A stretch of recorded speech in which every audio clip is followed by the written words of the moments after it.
So stay within your limits. You're not a doctor. ব্যারাকপুরের একটি বেসরকারি হাসপাতালে বুকে ব্যথা নিয়ে মঙ্গলবার ভর্তি হয় ব্যারাকপুরের বাসিন্দা বছর 65 দীনেশ দাস। এরপরে মঙ্গলবার রাতেই তার মৃত্যু হয়। কিভাবে তার মৃত্যু হলো এই বিষয়টা জানতেই হাসপাতালে হাজির হয় বিজেপি নেতা কৌস্তব বাগচি সহ অন্যান্য বিজেপি নেতৃত্ব। চিকিৎসকদের গাফিলতিতে এই মৃত্যুর অভিযোগ তুলে চিকিৎসকদের রীতিমতো কড়া ভাষায় শাসাতে দেখা যায় কৌস্তব বাগচিকে।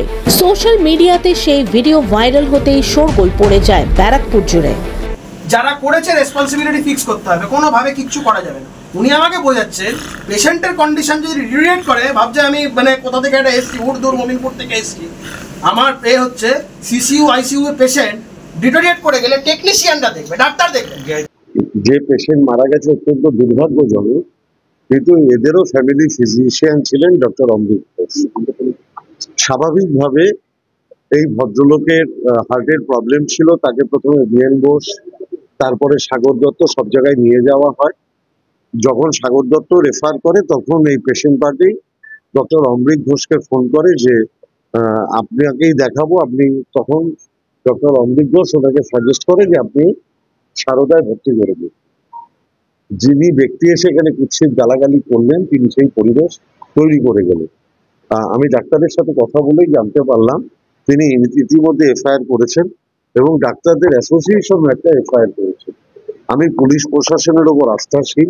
ডাক্তাররা যাতে নিরাপদে কাজ করতে পারে, পুলিশ প্রশাসন নিশ্চয়ই তার ব্যবস্থা করবে। গান্ধীজির আদর্শে অনুপ্রাণিত মানুষ যখন গান্ধীজির হত্যাকারী গডসের দলে যাবেন, তাকে বেশি করে এইসব গোবলীয় রাজনীতি করতে হবে যাতে তার ব্যক্তিগত কোনো উপস্থিতি কিংবা প্রামাণ্য সেই দলে থাকে। স্বাভাবিকভাবে বাঙালিত্ব ভুলে গিয়ে এখন উত্তরপ্রদেশের কালচার এদের মধ্যে ঢুকে গেছে। পার্থভূমিক আজকে গিয়ে এতই নার্সিংহোমের প্রশংসা করছেন, তার আদরের দিদি, তার শ্রদ্ধার দিদি, তার প্রিয় দিদির স্বাদের প্রকল্প স্বাস্থ্যসাথী যে প্রকল্প, এই নার্সিংহোম স্বাস্থ্যসাথী প্রকল্প নেয় না, এটা পার্থভূমিক জানে কিনা আমি জানি না। যে ভারতীয় জনতা পার্টির যে কার্যকর্তা উপরে এসে দেখে তার বাবার মুখ থেকে অক্সিজেন মাস্কটা খোলা। টেকনিক্যাল স্টাফ যে আছে তাকে জিজ্ঞাসা করা হয়, ওর নাম কমপ্লেন্টেও আছে যে এই মাস্কটা খোলা কেন। ও তখন বলে যে আমরা দেখছি যে পেশেন্ট অক্সিজেন মাস্ক ছাড়া থাকতে পারছে কিনা। এমত অবস্থায় পেশেন্ট গ্যাসপিং করতে করতে শ্বাসকষ্ট হতে হতে পেশেন্ট মারা যায়।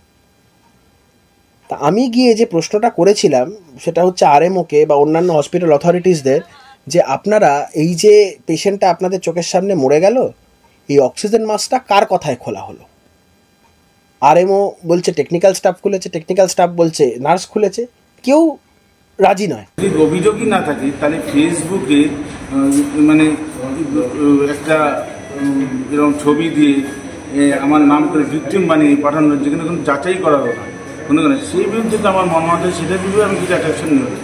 যিনি করেছে মানে যিনি ফেসবুকে দিয়েছে মেনলি তার বিরুদ্ধেই আমার থাকবে।